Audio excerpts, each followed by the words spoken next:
The dawn broke slowly over Red River Valley, stretching pale ribbons of gold across the rugged landscape, as though the sun itself were hesitant to intrude upon the solitude that defined the land. And at the heart of that quiet expanse stood Wyatt Jackson's ranch, humble, worn, and isolated, the kind of place that breathed history with every creaking board and every whispering gust of wind. Wyatt stepped out of his cabin just as he did every morning, carrying a silence that seemed older than he was, a silence shaped by loss, by memory, and by a lineage carved into the very bones of the territory. Though he was known to the town as the loner rancher, there was nothing fragile or pitiful about his solitude. Instead, it wrapped around him like a second skin, one he wore not out of bitterness, but out of understanding that some men simply lived better in the company of land and sky than in the noise of human voices. The valley stretched endlessly before him, but his gaze drifted not across the horizon, but toward the wooden doorframe behind him, the carved Cherokee mark glowing faintly in the rising sun. It was not decoration, not some idle carving or rustic insignia. It was a symbol of the Wolf clan, etched by his grandfather's hand when Wyatt was only a boy, a symbol tied to oaths of protection, to ancient vows that no outsider could hope to understand. Most men in the nearby town of Havens Ridge had long forgotten the stories that accompanied that mark, stories older than the settlements, older than the ranches, stories whispered around fires in the time of his ancestors. But Wyatt had not forgotten. He could never forget. The mark was his anchor, his inheritance, and his unspoken warning to any who dared cross the boundary of his land.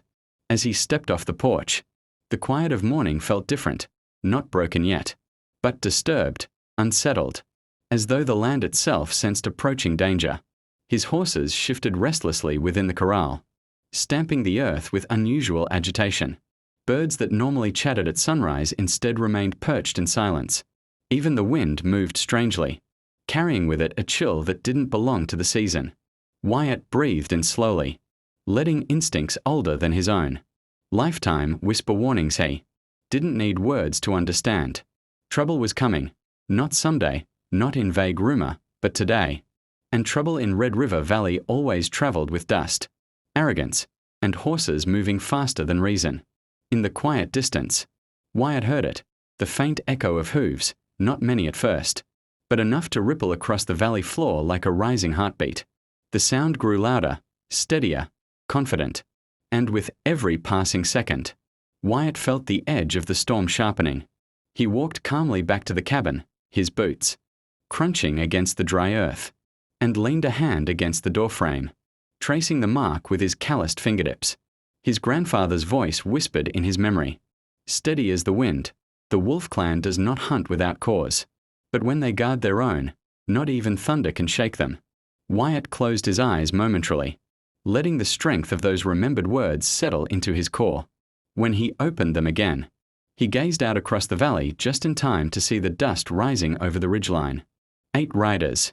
He knew who they were without seeing their faces. The Blackridge gang had been circling like vultures for months, sniffing around the valley with a hunger, born of greed and a desperation to claim anything that didn't belong to them. Wyatt had hoped they were foolish enough to ignore him, but smart enough to stay off his land. Only half of that hope had come true. As the riders crested the ridge, Wyatt stepped inside his cabin, grabbed his rifle, and leaned it quietly against the window. He didn't load it. He didn't need to, not yet. His power did not come from weapons. It came from legacy. But he wasn't reckless either. When the gang thundered across the final stretch of open field and pulled to a stop in front of the cabin, Wyatt stepped outside again, calm and unflinching. Darius Blackridge, the gang's self-appointed leader, hopped off his horse as though he believed the earth itself owed him respect. Darius carried himself with a swagger that came not from courage, but from a lifetime of bullying weaker men and taking what he wanted without consequence. He smirked as he approached, his coat flapping, his boots kicking up dirt with each arrogant step. "Wyatt Jackson," he called out, loud enough to echo against the canyon walls. "You've got something I want." Wyatt said nothing, refusing to offer even a sliver of reaction. Darius gestured broadly toward the ranch. This land. It's sitting on good water. Fertile soil. Perfect territory for expansion. I'm taking it. You can ride out on your own fate. Or you can be carried off. Wyatt's expression didn't shift. You shouldn't be here, he said simply. His voice was low, calm, steady, too steady for Darius's liking. One of the gang members laughed derisively, but another, an older man with scars running down his jaw, suddenly stiffened. His eyes locked onto the doorway behind Wyatt. His face drained of color. Boss, look at the mark. On the door. Darius rolled his eyes. A carving. That's what has you shaking. But the older man shook his head slowly, terror creeping into his voice. No, not just a carving. I've seen that mark before. My grandfather told me stories. Stories about the Wolf Clan, guardians of the land, warriors who protected their own with a fury no man could withstand. The younger gang members shifted nervously, suddenly unsure. Wyatt remained still, his dark eyes fixed on Darius. Last warning, he said quietly. But pride is a stubborn enemy. Darius waved a hand dismissively. I don't care about old stories. I don't care about your mark. I'm taking what I want. But before he could move another step, a cold wind swept through the valley, unnatural, sharp, carrying with it the unmistakable sound of a howl. Distant but clear. The gang members froze. Wyatt did not move. On the ridge behind them, shadows began to form, silent, motionless figures emerging from the tree line. The older gang member gasped aloud.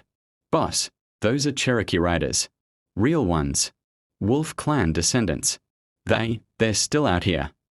Fear rippled through the gang like wildfire. Wyatt stepped forward, the earth steady beneath him. This land is protected, he said evenly. By my blood. By my ancestors. By vows older than any of you. Leave now, or the valley will choose its own justice. Darius backed away, his arrogance finally cracking.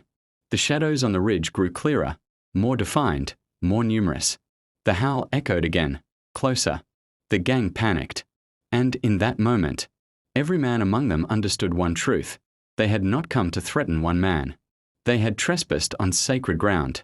And sacred ground does not forgive easily.